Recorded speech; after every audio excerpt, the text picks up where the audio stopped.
Un sous-marin nucléaire fend les eaux glacées de l'Arctique. Le Kursk est le joyau de la flotte russe.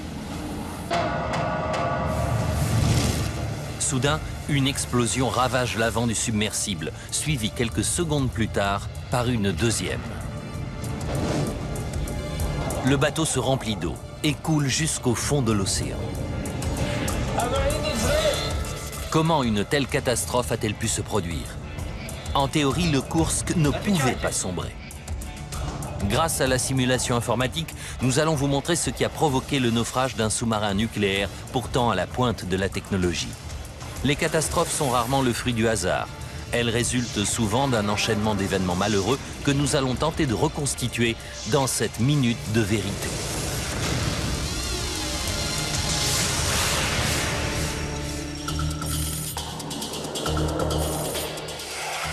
Nord de l'Europe.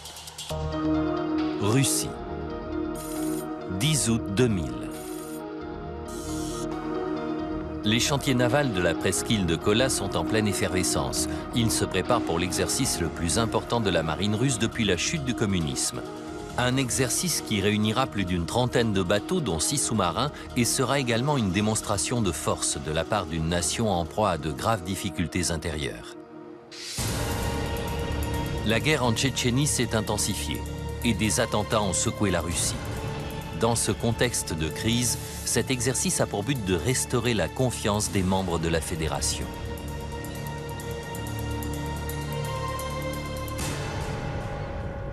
« 21h. Dans le chantier naval hautement surveillé Zapadnaya Lista, le K-141 Kursk fait l'objet d'une dernière inspection. Conçu pour attaquer les groupes aéronavals ennemis, il est à la pointe de la défense russe. Avec ses 150 mètres de long pour une hauteur de 6 étages, ce sous-marin propulsé par 2 réacteurs nucléaires est 2 fois plus gros qu'un avion de ligne. Sa double coque unique en son genre et ses 9 compartiments étanches lui permettent d'encaisser l'explosion d'une torpille. Le lieutenant de vaisseau Dimitri Kolesnikov grille une dernière cigarette avant d'embarquer. Il fête son 27e anniversaire et son épouse Olga lui manque. Olga et lui se sont mariés il y a tout juste 4 mois. Nous nous sommes mariés en avril 2000, très modestement car il fallait faire vite. Peu après leur mariage, Dimitri a emmené sa jeune épouse visiter le Kursk pour qu'elle ait autant confiance que lui dans ce sous-marin. Je ne m'attendais pas à ce qu'un sous-marin soit si énorme. La visite guidée inclut le compartiment des torpilles, puis le poste central navigation opération, le PCNO. Sur l'arrière du bateau, Dimitri montre à Olga le poste de conduite propulsion, où il officie. Viennent ensuite des lieux plus inattendus, comme le sauna et la piscine. Olga comprend alors pourquoi son mari est si heureux à bord. On pouvait effectivement aimer ce bateau. Le Kursk est équipé de 2 sas de sauvetage individuels et d'un 3e, assez vaste pour évacuer l'ensemble de l'équipage en une fois. Olga est rassurée. Dimitri va embarquer à bord d'un des sous-marins russes les plus sûrs de l'histoire. À 21h30, Dimitri rejoint les autres membres de l'équipage. Cette mission n'est qu'un exercice de 5 jours, mais le Kursk et son équipage sont quasiment parés pour un combat réel et le sous-marin regorge d'armes. 24 missiles de croisière sont logés dans des silos répartis de chaque côté du massif. Et à la proue se trouve le compartiment des torpilles. Il y a là 6 tubes lance-torpilles et de quoi abriter 24 torpilles.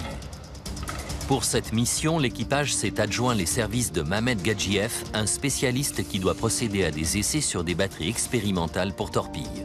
Il est originaire du Daghestan, une région frontalière de la Tchétchénie. À 22h30, dans la pâle lumière d'une soirée d'été dans l'Arctique, le Kursk apparaît. Vendredi 11 août. Dans la mer de Barents, à 140 km des côtes, l'exercice des forces navales bat son plein. Le Koursk participe à une simulation d'offensive, des navires russes jouant le rôle de cibles ennemies. Son commandant est le capitaine de vaisseau Gennady Lyachin, un pur produit du système soviétique et un des hommes les plus expérimentés de la marine russe. 14 heures. L'équipage s'apprête à tirer un missile de croisière contre sa cible, le Pierre-le-Grand, le vaisseau amiral de la flotte du Nord. La marine russe manquant cruellement de moyens, il est rarissime qu'elle tire un véritable missile et les hommes sont nerveux. Ils savent qu'il y a déjà eu plusieurs accidents lors de l'utilisation de ce type d'armement. En 1989, le Komsomolets avait été victime d'un incendie de carburant de missile dans un silo. Une chasse rapide avait permis de faire remonter le sous-marin en surface, mais on avait dû arrêter les réacteurs nucléaires. Le feu avait alors détruit le sous-marin privé de puissance, qui avait fini par sombrer, tuant 41 sous-mariniers.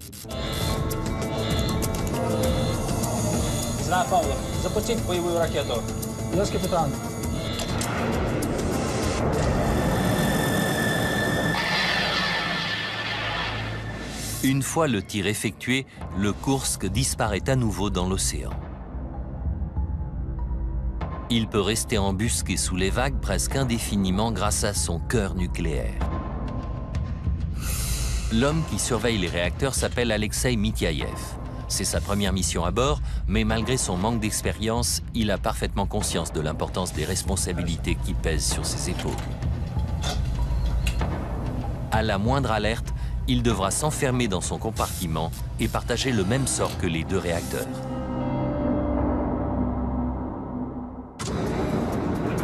Samedi 12 août, deuxième jour. Le Koursk est prêt à entamer la dernière phase de sa mission, tirer 2 torpilles d'exercice contre le groupe aéronaval ennemi. À 11 h du matin, le commandant donne l'ordre de préparer le tube lance-torpille numéro 4. L'équipage est en effervescence. Cela fait près de 2 ans que le Koursk n'a pas tiré de torpille. Cette arme d'exercice mesure 65 cm de diamètre pour 11 mètres de long et pèse 4,5 tonnes. L'équipage appelle ces gros engins Tolstushka, les grosses filles. Comme toutes les torpilles d'exercice, elle n'est pas équipée d'une charge militaire, mais d'un simple poids pour l'équilibrer. 11h08. Gennady Lyachin a décidé de lancer son attaque à l'immersion périscopique. Il cherche les navires ennemis et repère bientôt sa cible. Après s'être assuré qu'il s'agit bien du Pierre-le-Grand, il poursuit la procédure.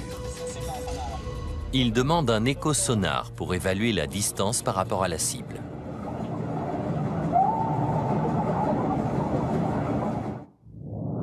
Le groupe aéronaval sera attaqué par 6 submersibles. Le Koursk est en deuxième position. 11h17.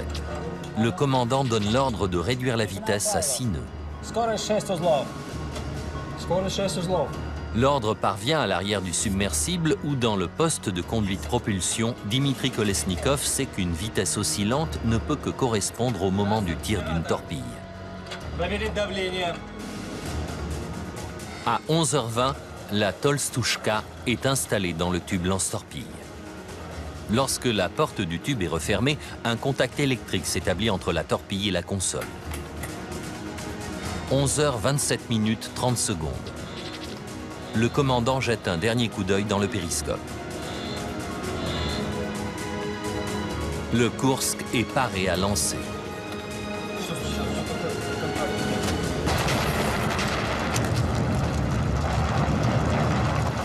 Une onde de choc dévaste le poste central navigation-opération. Les hommes sont projetés au sol et une fumée toxique envahit le local. Le Koursk est dans une situation critique. Avec à son bord une centaine de tonnes d'explosifs, 24 missiles de croisière et 2 réacteurs, il risque une catastrophe nucléaire.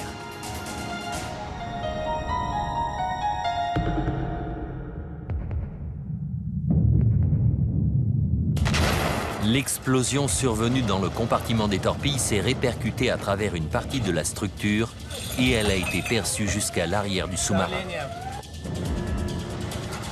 Bien que grièvement blessé, Gennady Lyachin sait que le seul moyen de sauver son bateau consiste à faire surface aussi vite que possible.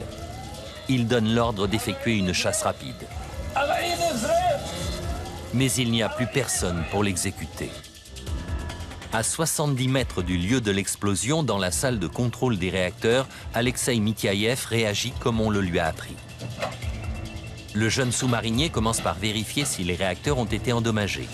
Il constate rapidement que tous deux fonctionnent normalement, du moins pour l'instant.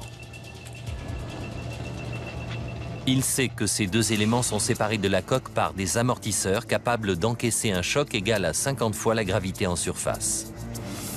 En revanche, si tout l'arsenal du Kursk vient à exploser, les amortisseurs ne seront d'aucune utilité. Dans une telle éventualité, le sous-marin deviendrait la plus grosse bombe sale de l'histoire.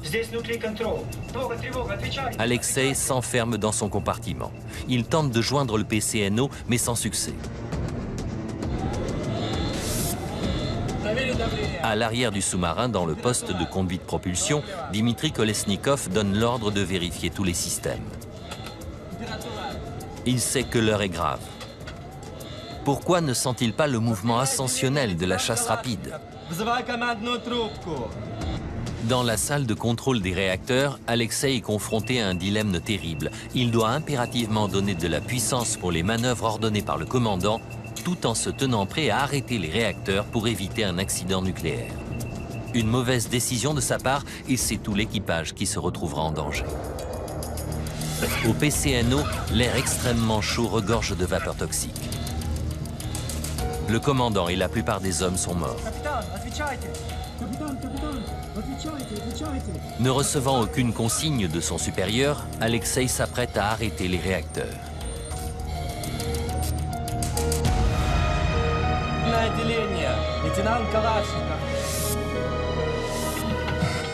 11h30. 135 secondes après la première explosion, une autre déflagration déchire l'avant du Kursk.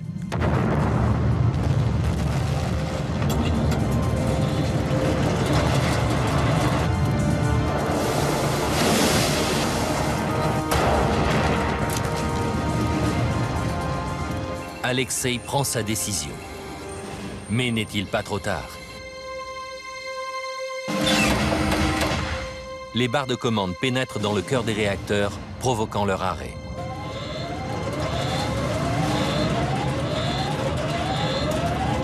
Dimitri et ses hommes restent à terre, là où ils sont tombés, attendant l'impact désormais inévitable sur le fond.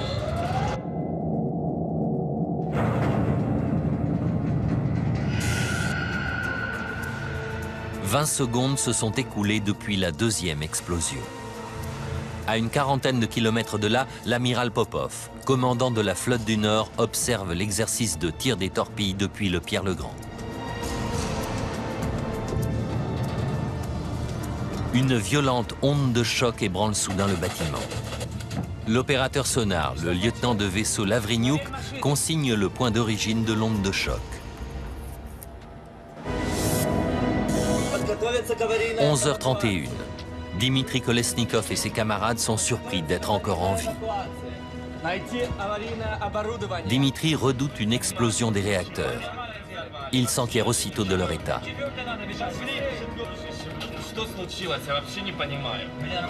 À son plus grand soulagement, il apprend qu'ils ont été arrêtés d'urgence. Tout risque d'accident nucléaire est écarté, mais ces hommes savent qu'ils vont devoir livrer un combat désespéré pour survivre. Du haut de ses 27 ans, Dimitri Kolesnikov prend le commandement du Kursk. Compte tenu de l'ampleur des dégâts, les hommes savent qu'ils ne pourront pas atteindre le sas de sauvetage du massif. Le seul moyen de sortir est le sas arrière du sous-marin.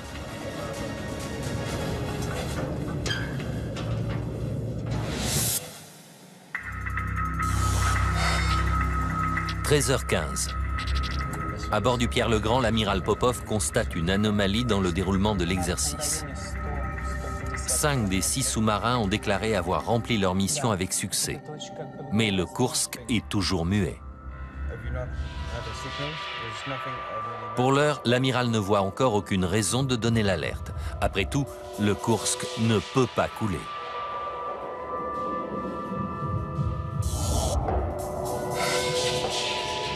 « 13h30, 2 heures après les explosions. Un sous-marinier frappe régulièrement une conduite selon le code qui doit aider les sauveteurs à localiser leur position.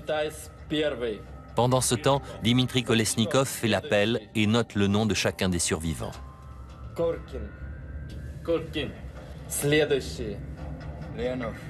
Il consigne ensuite les événements qui ont conduit ces hommes au compartiment 9. 23h30. 12 heures après le drame, la flotte russe se décide enfin à donner l'alerte. Une opération de secours de grande ampleur est mise sur pied et l'équipe de sauvetage de la marine russe est mobilisée. À bord du Pierre-le-Grand, l'opérateur sonar tente de localiser le lieu de l'explosion sous-marine enregistrée le matin même. Retrouver le Kursk s'annonce difficile. En effet, sa coque externe est recouverte d'une couche de caoutchouc de 6 cm qui absorbe les échos sonars pour rendre le sous-marin quasiment invisible. 4h30 du matin, au bout de 5 heures de recherche, l'opérateur sonar du Pierre-le-Grand localise enfin le K-141.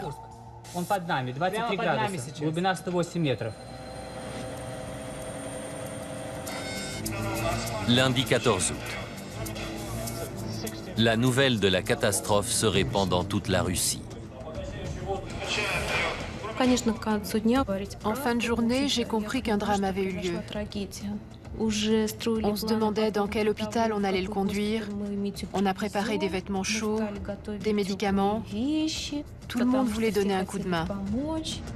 En apprenant la nouvelle, le père de Dimitri, dans la marine depuis 40 ans, exhorte tout le monde à la prudence. Je savais dès le départ que les chances de survie étaient minimes. Le plus important était d'acheminer le matériel.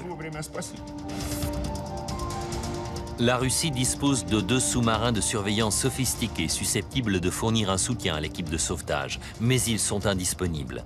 Ils ont été loués pour participer à une expédition sur l'épave du Titanic à 5500 km de là. L'opération sera donc effectuée par les 3 submersibles restants. Hélas, n'ayant guère été entretenus, ils sont en piètre état et leur équipage manque d'entraînement. Ils tentent malgré tout de s'accoler au Kursk. Mais aucun d'eux ne parvient à s'arrimer de manière étanche au sas. Et la tentative se solde par un échec. Le monde entier suit désormais les opérations de sauvetage. Sous la pression internationale, les Russes demandent à une équipe britannico-norvégienne d'organiser une mission de secours. À 7h45, le matin du lundi 21 août, 9 jours après le naufrage, des plongeurs parviennent enfin à ouvrir le sas de sauvetage. À l'autre bout de ce combi de 2 mètres de long se trouve l'accès au compartiment 9. Se pourrait-il que des marins soient encore en vie, ayant pu trouver une poche d'air à l'arrière du sous-marin? C'est la question qui tenaille les premiers plongeurs arrivés sur les lieux. Au moment où ils actionnent les coutilles supérieures du sas, le monde entier retient son souffle. Mais lorsqu'ils ouvrent les coutilles inférieures, ils constatent que l'intérieur du sous-marin est inondé. Les 118 sous-mariniers qui étaient à bord ont péri. Le premier cadavre qu'ils récupèrent est celui de Dimitri Kolesnikov. Dans sa poche, on trouvera une feuille de papier sur laquelle figure la liste des 23 hommes qui avaient survécu à l'explosion avant de périr noyés, ainsi que les adieux de Dimitri à son épouse. Ma petite Olga, il fait trop sombre pour écrire, mais je vais essayer. Il semble qu'il n'y ait aucune chance, peut-être 10 ou 20%. J'espère au moins que quelqu'un lira ces lignes. Amitié à tous. Ne désespérez pas, Kolesnikov. Comment le Kursk, réputé insubmersible, a-t-il pu subir une telle avarie? Pourquoi le sous-marin n'a-t-il pas eu le temps de faire surface? Et pourquoi n'y a-t-il eu aucun survivant?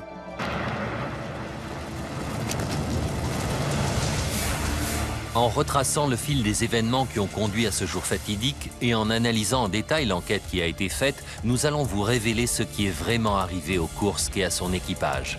La simulation informatique va vous emmener là où aucune caméra ne peut aller, au cœur de la catastrophe. Le fiasco de l'opération de sauvetage consterne la communauté internationale, mais chez ceux qui connaissent bien le fonctionnement de la Russie, la réaction est bien différente. J'étais de plus en plus en colère. Je connaissais l'attitude des militaires russes qui veulent toujours, avant tout, protéger leur image. En 2000, Peter Truscott est conseiller spécial sur les questions russes auprès du gouvernement britannique. Marié à une Russe, ce lord a des relations haut placées à l'Est comme à l'Ouest. Il juge la marine russe incompétente et vulnérable et s'attend au pire. Il était tout à fait possible qu'on essaie de camoufler l'affaire. L'enquête officielle commence dans le plus grand secret. Et Lord Truscott doute fort que ses conclusions soient jamais rendues publiques. C'est pourquoi il décide d'ouvrir sa propre enquête, même s'il sait qu'elle s'annonce particulièrement épineuse. Si vous demandez de but en blanc aux Russes, dites-moi ce qui est vraiment arrivé à votre sous-marin nucléaire, vous n'apprendrez rien. Et vous risquez même d'être accusé d'espionnage. Grâce à ses relations, il commence à traquer la moindre bribe de renseignements. J'ai étudié toutes les hypothèses qui se sont présentées. Le commandant de la flotte du Nord déclare pour sa part que le Kursk a peut-être été coulé par une mine marine datant de la Deuxième Guerre mondiale. En effet, des milliers de mines avaient été larguées pour couler les sous-marins allemands. Les mines de ce type contiennent une charge d'environ 230 kg qui explose suite à un contact physique ou une influence magnétique. Les images de l'épave montrent que le périscope était sorti. Le Kursk était donc tout près de la surface au moment de l'explosion. L'hypothèse de la mine est dès lors envisageable. Lord Truscott consulte des experts en mines qui lui expliquent qu'une arme de ce genre n'aurait pas été assez puissante pour percer la coque externe du K-141. Ce sous-marin ultra sophistiqué pouvait résister à l'impact d'un missile moderne. Il est donc improbable qu'il ait été coulé par une mine vieille de 50 ou 60 ans. L'hypothèse de la mine peut donc être écartée.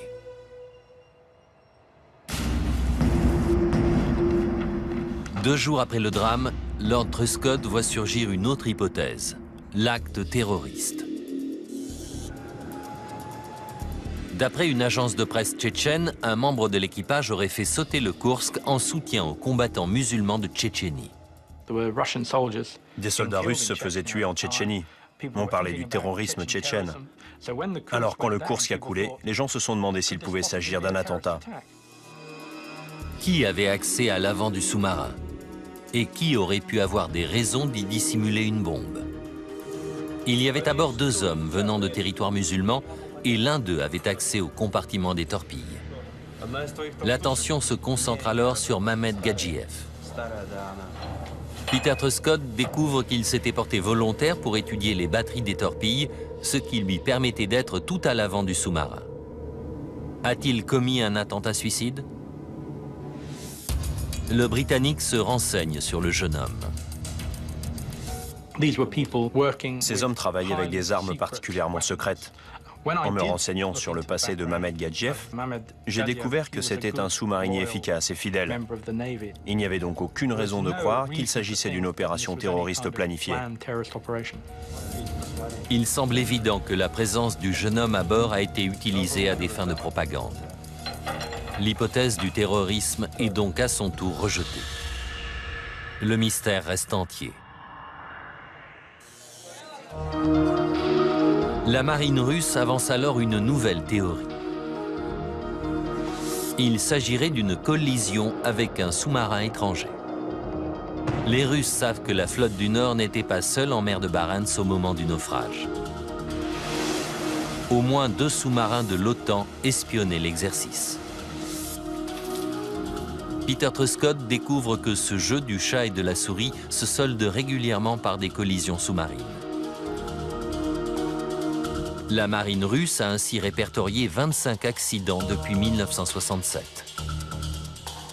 Ses contacts apprennent à Lord Truscott que la Royal Navy britannique pense que le Kursk a bien été victime d'une collision de ce genre. L'hypothèse numéro 1, c'était que le Kursk avait percuté un sous-marin américain écoulé. Mais aucune preuve ne vient étayer cette version des faits. C'est alors que la marine russe diffuse une photo satellite du sous-marin américain USS Memphis, hacké dans un chantier naval militaire de Norvège, 7 jours après le naufrage du Kursk. Pour les Russes, c'est la preuve que le Memphis a été endommagé suite à la collision. Les Américains opposent un démenti formel. Aucun bateau américain n'est impliqué. La marine russe ne cache pas son scepticisme. Lors d'une conférence de presse, les militaires projettent des images montrant ce qui ressemble à une entaille béante sur le flanc du Kursk. Pour eux, c'est la preuve d'une collision. Et si le Memphis n'est pas en cause, c'est qu'il s'agit d'un autre sous-marin, peut-être britannique. Le K-141 se transforme alors en patate chaude politique et le ministre britannique de la Défense se sent contraint d'envisager l'éventualité d'une collision. Si des sous-marins de l'OTAN sont responsables, toute la lumière doit être faite. En attendant, les Russes s'en tiennent à la thèse de l'accident. Alors que le ministère de la Défense britannique poursuit son enquête, un observatoire sismologique norvégien annonce avoir enregistré un événement sismique inhabituel en mer de Barents, à peu près au moment de la disparition du Kursk.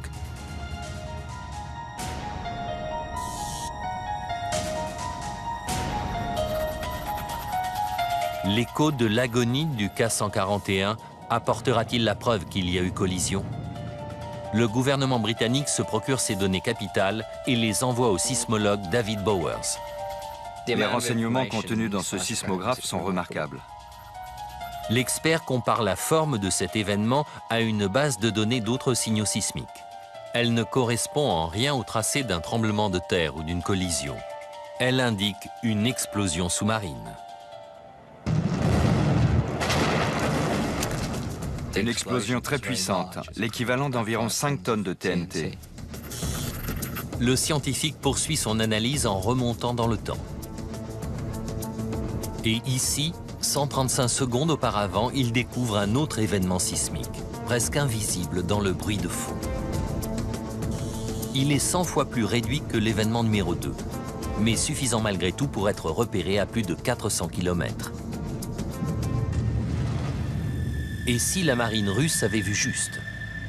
Si cette trace indiquait bien une collision qui serait à l'origine de la deuxième explosion plus violente? David Bowers analyse la forme du premier événement. En l'agrandissant pour que sa taille égale celle du deuxième, il trouve l'indice qu'il cherchait. Si on compare le signal du deuxième événement avec celui du premier, il s'avère très similaire, ce qui nous amène à conclure que le premier indique aussi une explosion sous-marine. Cette première déflagration était environ 100 fois moins puissante que la deuxième, l'équivalent d'une 50aine de kilos de TNT. Pour lui, il ne fait aucun doute que ces deux anomalies correspondent à des explosions sous-marines. L'OTAN est innocentée.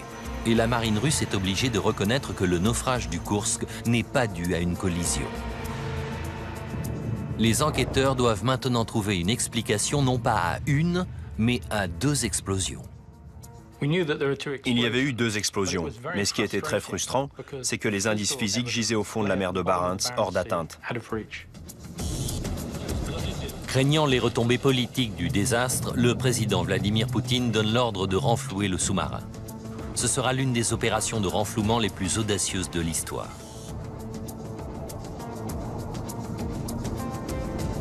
Reste à savoir si elle permettra aux enquêteurs de progresser. Le président russe réunit un budget de plus de 100 millions d'euros pour l'opération, plus que le budget global annuel de l'ensemble de la flotte du Nord. Mais peut-on déplacer le Kursk sans risque? Ces 2 réacteurs nucléaires se sont trouvés à quelques mètres d'une explosion de forte puissance. Ont-ils été endommagés? Les mesures indiquent un niveau normal de radioactivité. Mais pour plus de sécurité, les enquêteurs décident de faire autopsier certains corps. Les plongeurs remontent les cadavres trouvés juste à côté du compartiment chaufferie nucléaire. On découvrira que ces marins ont subi de graves lésions osseuses qui ne peuvent que résulter d'un choc violent, correspondant à environ 50 fois la gravité. Lord Truscott comprend qu'il s'agit d'une découverte cruciale car elle signifie que les réacteurs ont encaissé le même impact. C'était terrifiant. On était à la limite de la résistance de ce matériel. Les amortisseurs des réacteurs ont été conçus pour supporter à peine plus de 50 G. Et il s'en est fallu de peu que la deuxième déflagration dépasse cette limite. On a donc frôlé la catastrophe nucléaire. L'analyse confirme cependant que les réacteurs sont stables. Craignant que le compartiment des torpilles ne résiste pas au renflouement, les plongeurs le découpent du reste du sous-marin. L'épave est ensuite lentement remontée.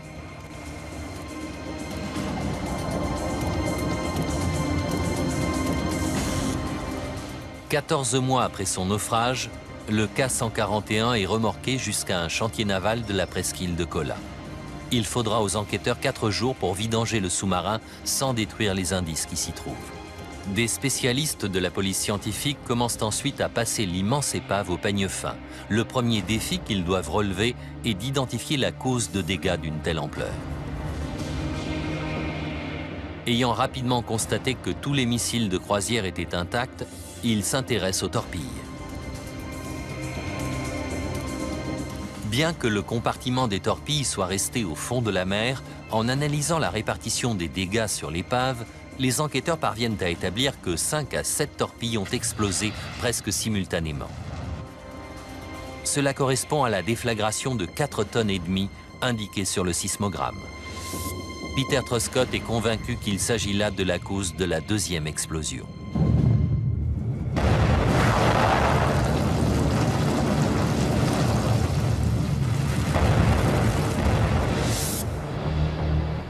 Mais pourquoi cette détonation a-t-elle eu lieu?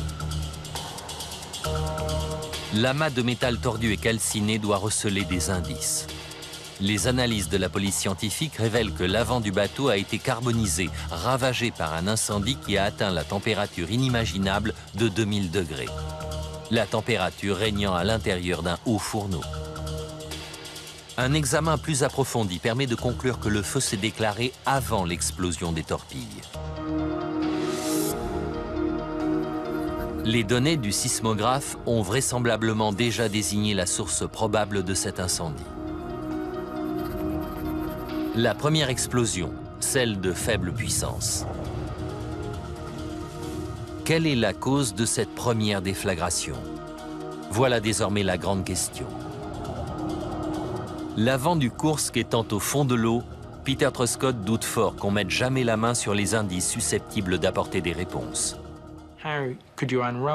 Comment lever un coin du voile sur cette affaire quand le compartiment des torpilles était en miettes au fond de la mer? L'enquête était mal partie.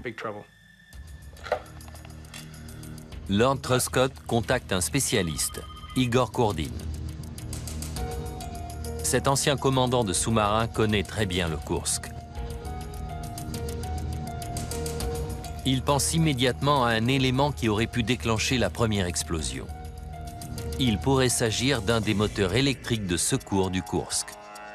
On a pensé que la première explosion venait d'un de ces moteurs. Ils explosent assez souvent sur les sous-marins. C'est une explosion d'hydrogène et malheureusement ça arrive. Une centaine de ces moteurs se trouvent au niveau le plus bas du compartiment 1 sous la salle des torpilles. Pesant 1 tonne pièce, ils fournissent la puissance nécessaire en cas d'arrêt du réacteur et fonctionnent comme des batteries de voiture. En se rechargeant, ils dégagent de l'hydrogène et en cas de fuite, il y a un risque d'explosion. Ces moteurs de secours représentent donc une menace potentielle à bord de tous les sous-marins.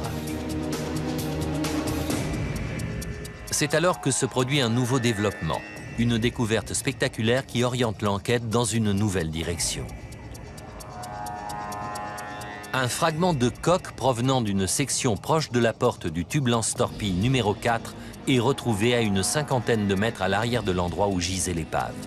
Le fait que ce fragment ait été trouvé si loin du reste signifie que c'est le tout premier élément à avoir été éjecté. Et son emplacement original sur le K-141 indique l'endroit exact de la déflagration. C'était un indice capital, car il prouvait que la torpille du tube 4 avait été la première à détonner. Il ne restait plus qu'à savoir quelle partie de l'arme avait explosé. Truscott pense tout de suite à la charge militaire, mais il apprend que le Kursk devait tirer une torpille d'exercice, un engin dépourvu de charge. Il faut donc chercher ailleurs. Une fois tirées, les torpilles peuvent parcourir plusieurs kilomètres avant d'atteindre leur cible. Cela signifie que leur système de propulsion contient souvent plus d'énergie que la charge militaire elle-même.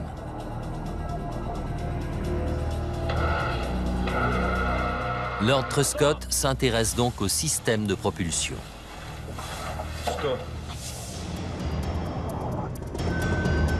La turbine qui permet à la torpille d'avancer est alimentée par la combustion de kérosène. Sous l'eau, en l'absence d'air, l'oxygène nécessaire à cette combustion est stocké sous la forme de peroxyde d'hydrogène hautement concentré, le HTP. Sur le papier, ce système de propulsion est efficace et sans risque, mais des experts expliquent à Peter Truscott que le HTP a des propriétés dangereuses. Lorsque certains métaux ou simplement de la rouille entrent en contact avec du HTP, ils font office de catalyseur. Le peroxyde d'hydrogène se décompose alors en un mélange d'oxygène et de vapeur, dégageant au cours de cette réaction énormément de chaleur et une soudaine dilatation des gaz. Dans une torpille, cela peut faire des ravages. J'ai été sidéré de découvrir que des torpilles à HTP étaient très dangereuses, surtout quand on les manipulait mal. Lord Truscott apprend que ce matériel a déjà provoqué plusieurs accidents. Le plus grave s'est produit en 1955, à bord du sous-marin britannique HMS Sidon. Une torpille à HTP a explosé lors de son chargement dans le tube, entraînant la mort de 13 hommes. La leçon tirée de cet accident a été que les marines devaient abandonner ce type de matériel. Tout le monde l'a compris, sauf l'Union soviétique. Le Kursk n'est-il qu'un sous-marin de plus à avoir été victime de cette bombe chimique à retardement?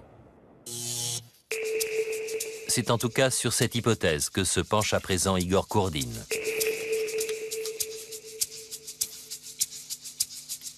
Il commence par calculer la puissance approximative du système de propulsion. Résultat, entre 50 et 100 kg de TNT, soit à peu près la puissance enregistrée par le sismographe. Ces chiffres indiquent qu'un accident lié au peroxyde d'hydrogène est des plus probables. Mais Igor Kourdin sait que toutes ces armes sont munies de systèmes de sécurité dont le but est d'empêcher un excès de pressurisation intérieure. Ces systèmes ont-ils été endommagés?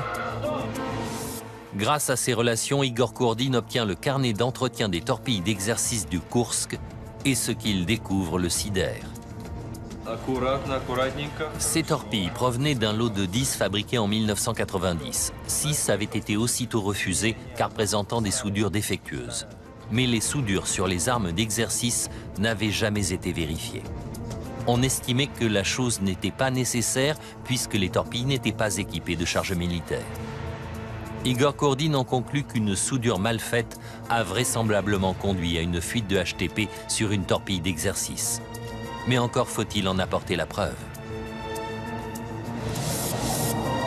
Une recherche longue et minutieuse parmi les milliers de fragments de l'épave du Kursk finit par porter ses fruits. Certains morceaux de torpilles et de tubes présentent des distorsions et des dégâts dus à la chaleur. La torpille aurait apparemment explosé suite à une fuite apparue à mi-longueur, juste au niveau d'une soudure.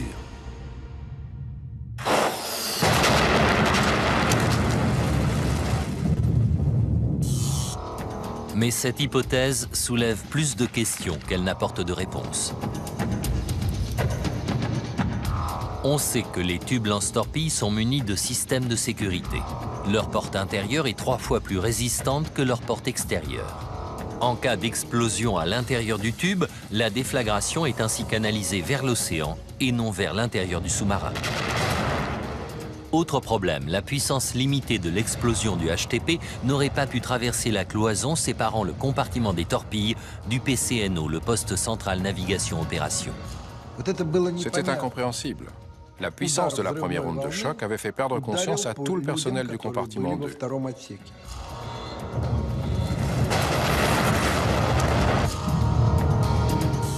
Seul moyen de résoudre ce paradoxe, reprendre l'examen de l'épave rouillée du Kursk.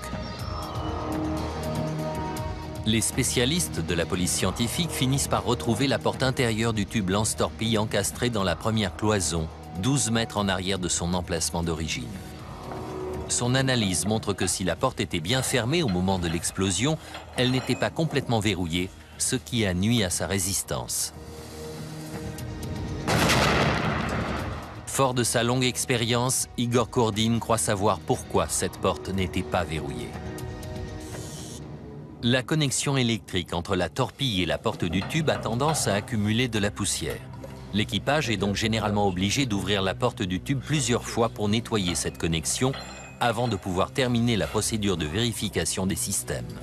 Pour Igor Kordin, c'est simplement la malchance qui a fait que la porte était mal fermée au moment où la réaction chimique a fait exploser la torpille. Cette théorie laisse encore aux enquêteurs un problème de taille à résoudre. Comment une explosion d'une puissance aussi faible a-t-elle réussi à détruire le PCNO? Il était clair que le peroxyde d'hydrogène était la cause de la première explosion. Mais pourquoi avait-elle été suffisamment puissante pour détruire le PCNO et empêcher le Kursk de remonter? Déclencher la manœuvre de chasse rapide ne prend que quelques secondes, mais cette procédure d'urgence élémentaire n'a pas été lancée. Pourquoi? La réponse à cette interrogation sèmera le trouble dans toute la flotte russe et apportera une lumière nouvelle sur le sort tragique de Dimitri Kolesnikov et de ses 22 camarades.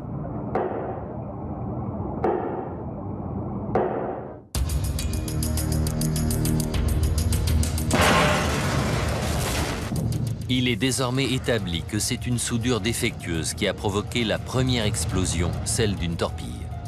La cloison aurait dû contenir la déflagration, mais cela n'a pas été le cas. Une fois de plus, Peter Truscott consulte Igor Kordin. Ce dernier sait que la cloison séparant les deux premiers compartiments aurait largement dû pouvoir contenir l'explosion dans le compartiment avant. Il cherche des défauts éventuels de conception sur l'avant du K-141.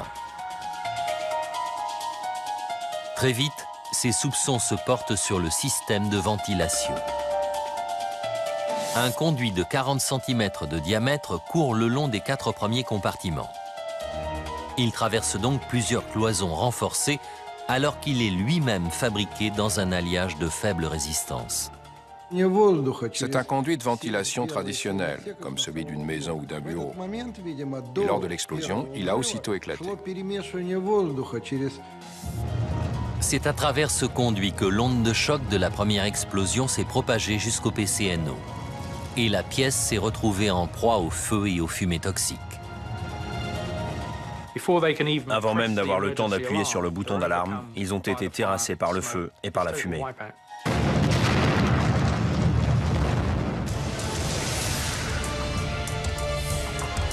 Lord Truscott a pu reconstituer l'enchaînement des événements qui ont conduit à la tragédie du Kursk.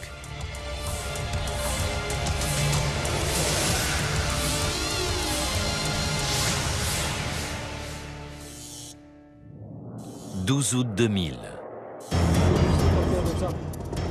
H-5 minutes et 30 secondes. Le Kursk se prépare à tirer une torpille d'exercice contre le Pierre-le-Grand. Tandis que le sous-marin manœuvre, à l'avant, le peroxyde d'hydrogène d'une torpille fuit dans le tube lance-torpille et une flaque se forme. L'équipage ouvre la porte du tube pour nettoyer la connexion électrique. H-135 secondes. Le liquide entre en contact avec un point de rouille et le gaz qui s'en échappe se dilate instantanément. Ce pic de pression fait exploser l'enveloppe de la torpille, éventrant le réservoir de kérosène. La vapeur brûlante enflamme le combustible qui consume l'oxygène libéré par la réaction chimique. Une boule de feu ravage le compartiment des torpilles, tuant tous les hommes présents. Les flammes s'engouffrent dans le conduit de ventilation et atteignent le PCNO. De l'eau de mer s'infiltrant par le tube lance-torpille, le Kursk commence à plonger. 21 torpilles sont dangereusement chauffées par un incendie alimenté par 500 litres de carburant. Lorsque la température intérieure des charges militaires atteindra 400 degrés, ces dernières exploseront à leur tour. 11h30 et 15 secondes. C'est le drame. En moins d'un cinquième de seconde, 5 à 7 torpilles explosent. La déflagration traverse les cloisons étanches du Kursk et se propage vers les réacteurs nucléaires. Les amortisseurs encaissent la déflagration de 50 G et les cloisons stoppent l'onde de choc. Les barres de commande s'enfoncent dans le cœur des deux réacteurs, provoquant leur arrêt. Pendant ce temps, à l'avant, la coque est soumise à une contrainte qui dépasse largement ses limites. Malgré ses 5 cm d'épaisseur, le tube lance-torpille en acier explose. L'eau s'engouffre alors à l'intérieur du sous-marin. Quelques minutes après la première explosion, le joyau de la flotte du Nord n'est plus qu'une épave au fond de la mer de Barents. Le Kursk devient le tombeau de ses 118 sous-mariniers.